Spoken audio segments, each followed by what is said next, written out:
the news out of Russia is fast and furious. We try to focus more on the cybersecurity elements of it, knowing that obviously it's a much bigger story. This one really caught our attention about Russia preparing to disconnect from the internet. Peter's going to tell us more on this Not So Critical update.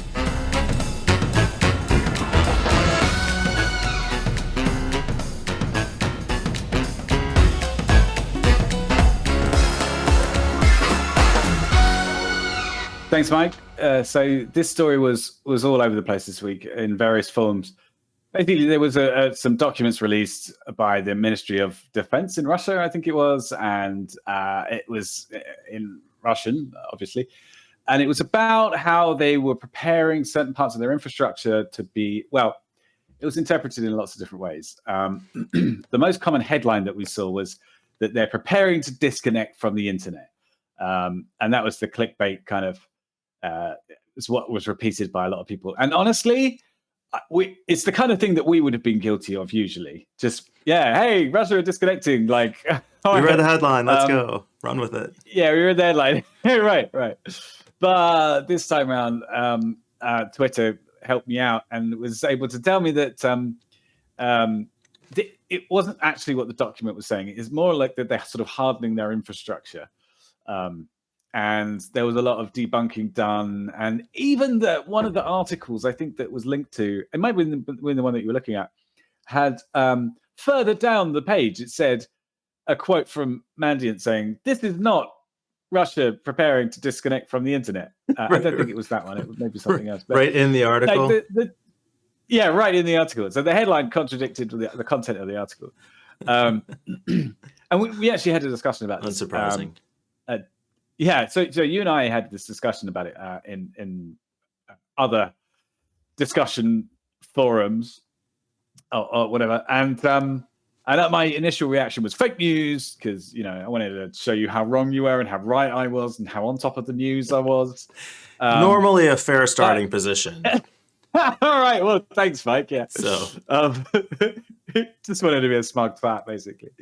But in this case, actually, I don't think it really makes much difference because I think that Russia must be preparing in some ways, either through these documents or not, to be disconnected. Because I think that's what's likely to happen, right? There's been at least one major backbone Cogent this week that disconnected them, that shut off access, and they're responsible for, I don't know, I heard quotes of like 25% of internet traffic.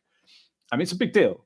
They're obviously still connected. You referred to I think I just heard you refer to this as potentially hardening their network, right? But it's not just about redundancy and resiliency. It's about cutting off outside information and having control over what their citizens have access to as much as anything, right? Yeah. Well, I mean, that's happening in so many different ways right now. There's the Roscosmodador, the Ministry of Censorship, basically. I think they've got a more polite name in Russia. But they are censoring everything and kicking out Facebook and Twitter and all the social networks. There's this law that has been passed. The BBC and CNN and New York Times withdrew all their journalists from Russia because they don't want them to go to jail. Stopped putting bylines on the articles and on the online stories. Yeah. And Russia has prepared for disconnecting itself before with like cutting off Google and stuff and seeing if they can rely on their own infrastructure. We talked about this story back in September, that they were kind of rehearsing cutting off large chunks of the internet via I think, DNS to just eliminate access to Google as a whole, or this block of apps in particular. And at the time, we talked about it as kind of a dry run and experimenting with what their capabilities were.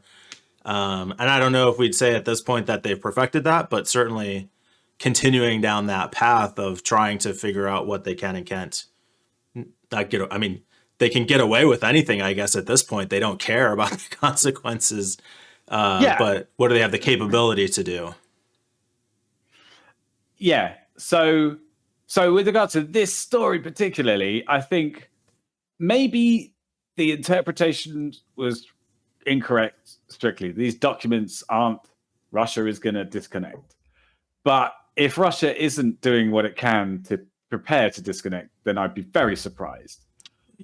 So it might as well be true. Sure. Thing. And it's not just digital efforts. I mean, like you said, they're making it illegal to spread the information online and offline. They're inspecting people's phones, real world hunting people down for this kind of stuff. And it's working, right? One of the stories we keep hearing out of Ukraine is people saying their family members in Russia simply don't believe there's a war going on because they're not seeing that. It's bonkers.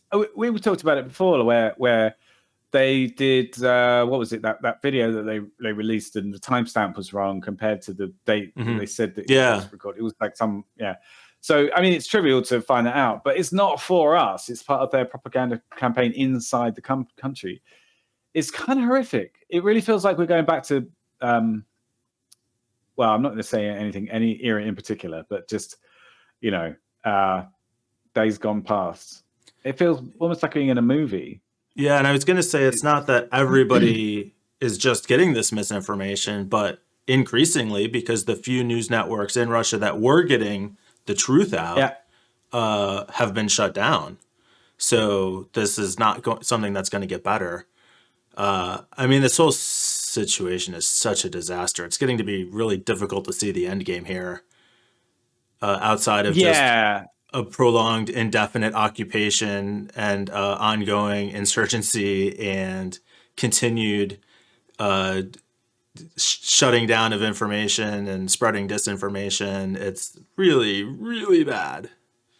Well, I did read as well this week that Europe have now considering tabling the consideration for the motion for Ukraine and Georgia and I think Moldova to join the EU.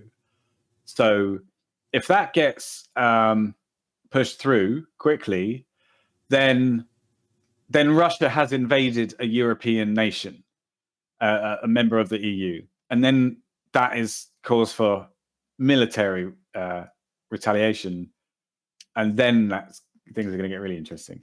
As far as the cyber side of things happens, I think that it will be like full out cyber nuclear war. Honestly, I don't see how else it can be. Yeah, and we've got some other stories about that too, and how this is kind of the first hybrid war of the information age. There have been like social media aspects of other conflicts and what we saw, the Arab Spring I mentioned a couple times, but that we're getting social media reports out of Ukraine in real time as this is going on creates some interesting dynamics. That a lot of these cyber attacks are going on simultaneously creates some interesting dynamics.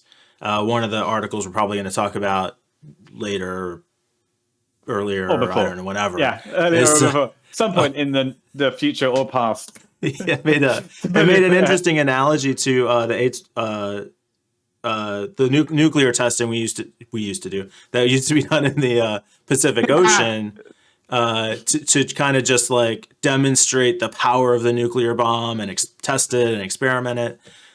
In some ways, people are saying that Ukraine is almost that proving ground for cyber attacks as part of a wartime strategy now. I don't know if I really see that, to be honest. I think that I think it was just Putin underestimating how difficult it would be to, how difficult it would be to take over Ukraine.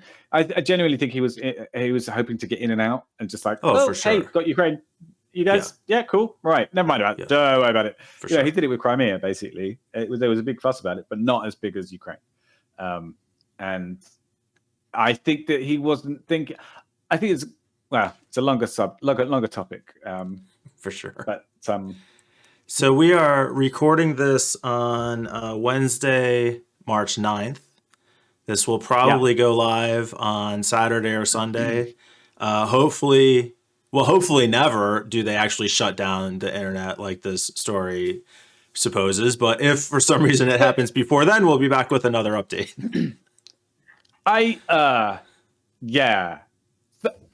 I have things to say about what's going to happen next with regards to Russia. I've been thinking about like potential outcomes, but maybe we should say that for another segment. I don't know, another episode. By the way, we've got to say, get well, Jon, and your poor little tummy. Oh my! Hope you're feeling better soon, mate. But hopefully, by the time you see this, he will have felt he'll be feeling better, and he'll have a sense of humor about it. Because if he's still ill, then I'm really going to take it. If he's still ill, like days from now, and this better hope it's nothing more serious. Oh no! Don't even say that, man. Jon, if you're actually genuinely sick, I'm really super sorry about your poor little tummy. Oh. So you both implied that he's faking and minimized the disease. Okay, got it. Peter's on the right. Yeah. Fuck, I hope he's all right.